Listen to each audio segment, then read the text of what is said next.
Bonjour Adrien Quatennens. Bonjour Jean-Michel Apathy. Vous êtes député La France Insoumise, élu dans le Nord. Merci d'avoir accepté l'invitation de LCI. On attend la décision du chef de l'État concernant ou pas un reconfinement. On nous dit que celle-ci devrait intervenir avant la fin de la semaine et ça nous pend au nez, sans doute, le reconfinement. C'est une nécessité d'après vous? C'est un problème? Comment vous regardez les choses? D'abord, prenons acte de la gravité de la pandémie. Les dernières 24 heures, on a atteint un record de mortalité à travers le monde avec 18 000 décès liés à la Covid-19. Donc première chose à dire, personne ne peut nier la gravité de la situation sanitaire. Et le chef de l'État, compte tenu des instruments dont il dispose, est le mieux placé, sans doute, plus que l'opposition parlementaire en tout cas, pour juger, compte tenu de la situation que nous avons sous les yeux, de ce qu'il faut faire. En revanche, j'ai une certitude, Jean-Michel Apathy, c'est que de plus en plus de scientifiques nous alertent sur le fait que sans doute l'épidémie va durer et qu'elle pourrait durer plus longtemps que nous ne l'avions anticipé. Alors je suis sûr d'une chose, c'est que la France, les Français, ne pourront pas vivre durablement au rythme des confinements, des déconfinements, des reconfinements, des couvre-feux à 20h puis à 18h, etc. etc. Ça n'est pas possible. Ce que nous vivons actuellement, ce n'est pas la vie. Le triptyque métro-boulot, le triptyque métro-boulot-dodo a jamais été aussi vrai qu'aujourd'hui. Ça n'est pas possible. C'est une manière de dire votre compréhension de ceux qui peuvent refuser un reconfinement? En tout cas, désormais, autant lors du premier confinement du printemps, on était tous sidérés par l'effet de la Covid et de la pandémie, le niveau d'acceptabilité, parce que la peur dominée était absolue quasiment. Aujourd'hui, vous voyez bien que ça n'est plus le cas.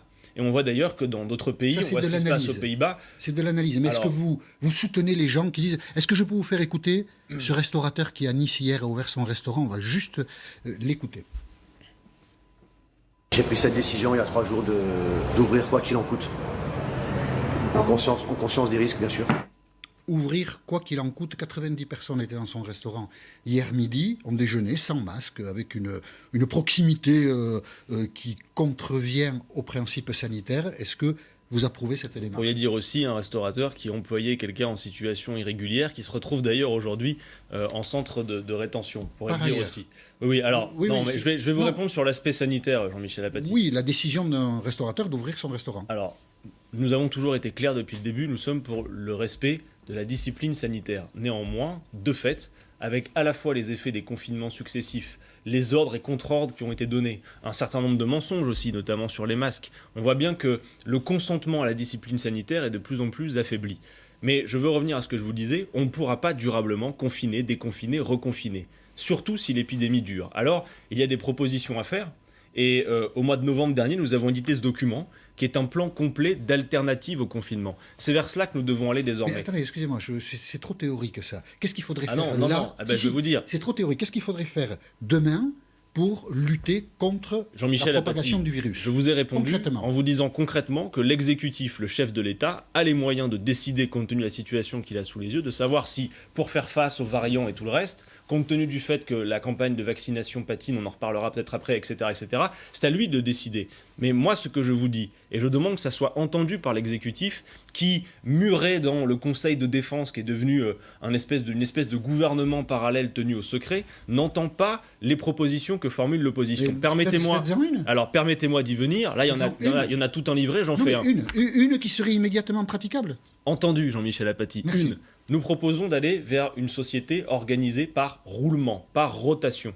Puisque l'on sait que l'épidémie circule d'autant plus que nous sommes concentrés au même endroit, au même moment, dans ce livret d'alternative au confinement, c'est-à-dire limiter la circulation du virus au maximum, mais dans le même temps, permettre que la vie, la vraie, pas métro-boulot-dodo, la vie dans tous ses aspects, reprenne. Donc, organiser une société en rotation, je formule des propositions encore plus précises.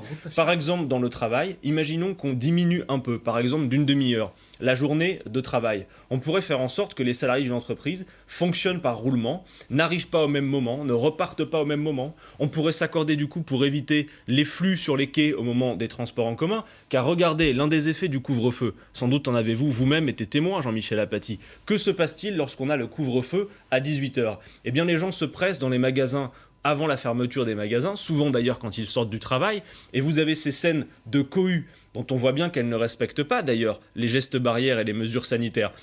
Nous interrogeons aussi la cohérence des choix. Jean-Michel Apathy, que risque-t-on dans une salle de spectacle, une salle de cinéma, où l'on sait que des protocoles sanitaires stricts, qu'il faut renforcer d'ailleurs, peuvent être appliqués, que l'on ne risquerait pas dans les queues des magasins et les files d'attente bondés Donc vous ou les seriez transports en favorable commun. à la réouverture des cinémas, des théâtres et des restaurants? Alors, je ne dis pas que immédiatement, compte tenu de la situation qu'on a sous les yeux, peut-être que nous n'aurons pas le choix d'en passer par un nouveau confinement, c'est à l'exécutif d'en décider. En revanche, ce que je dis, c'est que nous avons formulé un paquet de propositions pour dire si l'épidémie dure, il faut planifier, organiser, par exemple, un système de rotation. Voyez-vous, à l'école, par exemple, Oui. à l'école, moi, je fais partie de ceux, avec la France Insoumise, nous sommes convaincus, comme c'est le cas de certains membres du gouvernement d'ailleurs, qu'il est important, compte tenu de la souffrance des jeunes, compte tenu de ce que suppose le fait d'être en dehors de l'école, que l'éducation, le service public d'éducation, doit pouvoir se poursuivre. Mais organisons les conditions de protocoles sanitaires stricts, dédoublons les classes, recrutons par exemple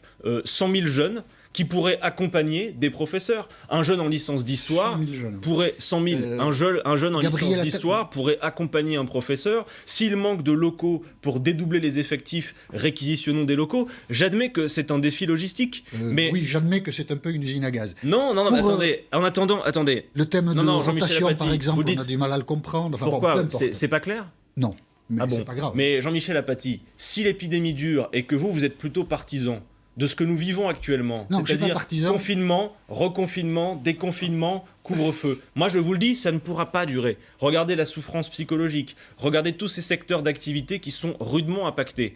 Et comprenez que si l'épidémie dure, et que par exemple, c'est pas à l'été prochain que la situation viendra à la normale, on ne le sait pas, Mais alors il faut organiser les vous le conditions. dites vous-même merveilleusement, le reconfinement actuel, celui qui nous pend au nez, n'était pas prévu, c'est l'évolution du virus qui l'impose. Voilà. Et ça, que voulez-vous, s'il y en a d'autres, c'est sans doute les Je circonstances. vais vous dire qui juste décideront. une chose. Si un pays qui résiste au confinement, par rapport à l'Allemagne, par rapport à la Grande-Bretagne, par rapport à l'Italie, c'est précisément la France, qui garde ses écoles ouvertes notamment, Gabriel Attal, porte-parole du gouvernement, dit une des bonnes solutions, ce serait d'allonger la période des vacances scolaires de février, sous-entendu, fermons les écoles pendant le mois de février. Est-ce que c'est une mesure qui vous paraît très bonne?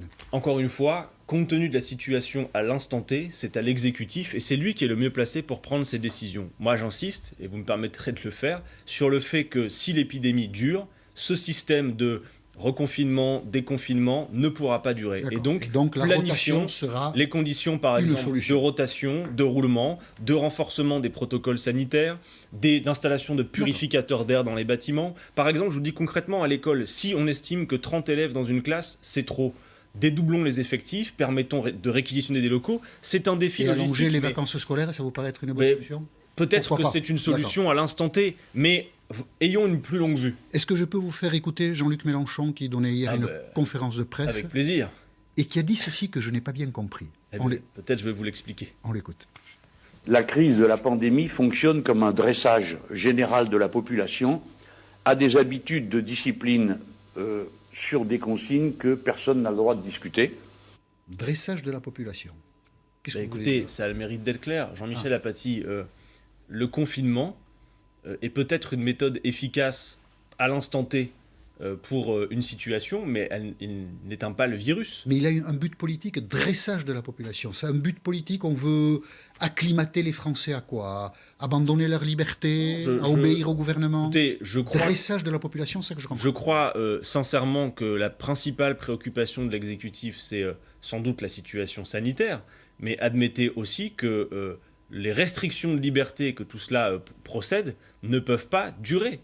Quand je vous dis que ce que nous vivons actuellement n'est plus exactement la vie, je pense que tout le monde le comprend. Métro, boulot, dodo, on décide d'à Mais quelle c'est un heure vous devez calcul rentrer politique. chez vous. C'est un calcul politique. Il ne s'agit pas de pour, dire que c'est un calcul politique. En attendant, sous Emmanuel Macron, il est clair que les restrictions de liberté sont légion. Et on voit bien d'ailleurs à quel point à cause souvent... du Covid ou à cause d'une idéologie? Je pense que c'est au-delà de la question du Covid et même déjà avant. Je crois sincèrement que le quinquennat d'Emmanuel Macron fait la démonstration que la vision libérale en économie, qui est normalement l'idée de liberté totale, s'accompagne très bien d'une forme d'autoritarisme politique. Parce qu'on voit bien les conséquences du libéralisme C'est Charles économique X. sur l'accroissement des richesses entre quelques mains, l'extension de la pauvreté, etc. etc. Donc en fait, il profite de la crise du Covid pour installer un projet politique qui est une restriction des libertés.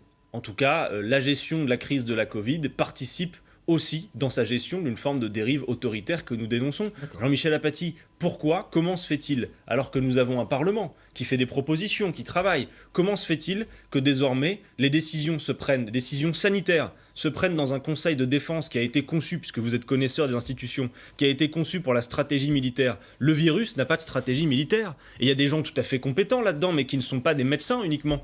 Et donc, on devrait pouvoir organiser les conditions que... Conseil de défense, il n'y a pas de médecin, il y a la politique. Il y a des médecins là-dedans, mais il y a aussi des militaires, des gens qui sont là pour de la stratégie militaire. A priori, c'est pas le cas du virus, qui lui n'a pas de stratégie militaire. Je demande que vraiment on entende que si ça dure, il serait temps maintenant que les oppositions soient entendues dans leurs propositions. Vous savez, ça on le fait pas pour notre gloriole personnelle. Voilà.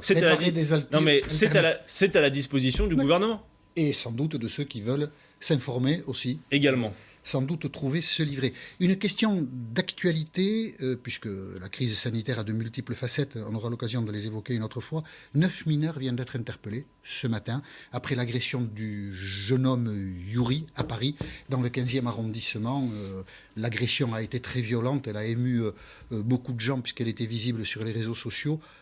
Le ministre de l'Intérieur a parlé, en d'autres circonstances, d'ensauvagement de la société. Quand vous voyez ces images, quand vous prenez connaissance de cette agression, le terme vous paraît-il adapté? Ces images sont absolument choquantes. Cette violence, elle existe dans la société. Ensauvagement? Les tensions existent. Je ne sais pas si le terme d'ensauvagement est adapté. Jean-Michel Apathy, des bagarres violentes et des affrontements, ça a toujours existé. Et ce que je vois en revanche, c'est que nous avons... Ça a toujours existé, c'est pas plus que ça. Il y en a toujours eu. Oui, il y en a toujours eu. Est-ce qu'aujourd'hui, il y a des paliers qui sont franchis? Est-ce que la violence est plus présente dans la société? Il y a une tension dans la société, c'est clair, et la paix civile est en danger. Et il faut la protéger, c'est évident. Et pour ça, il faut aussi des solutions, pas simplement se contenter de s'émouvoir devant des images. Et je profite de l'occasion pour souhaiter bon rétablissement à ce jeune homme et le soutien à sa famille, et espérer que ceux qui ont été interpellés, s'ils sont effectivement mis en cause, soient châtiés à la juste mesure de leur acte, qui est intolérable et qui est gravissime. Mais le terme d'ensauvagement de la société ne vous paraît pas... Je pense que plutôt que de vous faire... ne le reprendriez pas à votre compte? Non, et je pense que plutôt que de faire ce genre de commentaires et de surenchères de vocabulaire, on serait bien inspiré. Alors j'ai vu qu'il y avait maintenant un Beauvau de la sécurité qui était prévu, c'est-à-dire qu'on a toutes sortes comme ça de comités Théodule. On a eu le Grenelle pour ceci, le Ségur de la santé, maintenant on aura le Beauvau de la sécurité. Bon, disons ce qu'il faut faire. Il s'agit de refonder la police républicaine dans ce pays et de faire en sorte que pour qu'elle soit efficace, on recrute davantage de monde et surtout qu'on en revienne, c'est notre souhait, à une police de proximité qui connaisse véritablement le terrain, la population et qui en ait les moyens. Vous voyez, je ne nie pas non plus la souffrance de beaucoup de fonctionnaires de police qui n'ont pas les moyens de faire correctement leur travail aujourd'hui et qui participent de cette montée des tensions. La crise sanitaire, évidemment, occupe notre espace. Il y a aussi l'élection présidentielle qui se prépare. Jean-Luc Mélenchon, que nous avons évoqué tout à l'heure, en a parlé hier lors de sa conférence de presse. Je voulais vous montrer ce sondage Louis Harris Interactive que publie l'Opinion. C'est le deuxième tour d'une élection présidentielle qui est étudiée par l'Institut de sondage. Emmanuel Macron, 52%, Marine Le Pen, 48%. Donc on entre dans une marge d'erreur pour savoir qui pourrait triompher d'un second tour de l'élection présidentielle dans le cas où ce duel se produirait. Et regardez cet autre tableau. Dans cet institut de sondage, un électeur de gauche sur deux n'irait pas voter en cas de duel Macron-Le Pen parce que ces électeurs-là considèrent que ça ne les concerne pas. Qu'est-ce que vous feriez, vous, dans un deuxième tour Macron-Le Pen ? Mon vote est secret, Jean-Michel Apathy. Donc ça, c'est curieux comme réponse, oui. Que des responsables politiques ne rendent pas leur vote public, ce que Jean-Luc Mélenchon a refusé de faire en 2017 est curieux. Écoutez, c'est votre avis. Jean-Luc Mélenchon a été, de mon point de vue, très clair. Il a dit les mots suivants. Il a dit « Pas une voix ne doit aller à Marine Le Pen ». Mais je ne dirai pas si je me suis abstenu ou si j'ai voté Macron. Bah non, mais pas une voix doit aller à Marine Le Pen. C'est curieux pour un responsable politique. Mais Jean-Michel Apathy, peut-être de ne pas dire son vote publiquement. Peut-être qu'il est aussi curieux d'observer, et je pense à toutes celles et ceux qui ont voté Emmanuel Macron en 2017 pour faire barrage, comme on dit, à l'extrême droite. On voit bien, et le sondage que vous venez de me montrer en atteste, qu'Emmanuel Macron est aujourd'hui celui qui pousse dans le dos et qui souffle dans le dos de Marine Le Pen. Regardez, quand on a un président de la République qui lui-même d'ailleurs s'interroge sur le fait, et il l'a dit à ses ministres, c'est sorti dans la presse, en disant si en 2022 les gens ne font plus bien la différence entre nous et Madame Le Pen sur le front des libertés, on va avoir un problème. Quand le président de la République, dans un journal bien connu, attendez, ce que je vous dis est plus important que de savoir ce que je ferai dans l'isoloir. Quand le président de la République cite Maurras, Pétain, dans un journal, on voit bien que ça pose un problème et qu'il est en train d'essayer une nouvelle fois. C'est une gêne de dire oui, je m'abstiendrai. Deuxième tour Macron-Le Pen, ça me concerne pas. Jean-Michel Apathy. C'est gênant, c'est difficile à dire. Écoutez, les choses sont claires. Pas une voix ne doit aller à Marine Le Pen. Et même avant de dire ça, je vais même vous dire autre chose. Je crois que parmi les gens qui votent pour le Rassemblement national, il y a besoin de s'adresser aussi à eux. Moi, je pense que parmi eux, tous ne sont pas convaincus par les thèses ethnicistes que défend Madame Le Pen, Non, c'est pas la question. et qu'il y a des gens qu'il faut convaincre de faire un autre choix. Alors, bon... Il y a des questions qui sont sans réponse, c'est comme ça. Non, alors, mais bon... Merci. Ce que j'aimerais vous dire d'avoir aussi, j'en profite accepté. parce que j'avais demandé à ce qu'on puisse en parler très rapidement. Non, vraiment. Aujourd'hui, en librairie, sort la première revue programmatique, parce que l'important, c'est le programme. Et donc, Les j'invite tout le nouvelles monde à aller... institutions, 6e République. Voilà, pour la 6e République, c'est en librairie aujourd'hui, et c'est un outil qui va nous permettre d'ancrer dans la durée un programme. Et si vous le souhaitez, vous pouvez nous rejoindre sur noussomspour.fr. Nous avons une longue campagne d'adhésion. Il s'agit de voter pour Jean-Michel Apathy, d'arrêter d'être toujours simplement contre. La publicité est faite. Merci. Les réponses aux questions, ce sera une autre fois. Et Elles étaient là, c'est juste qu'elles ne vous conviennent pas. merci d'avoir accepté l'invitation. Merci de m'avoir invité.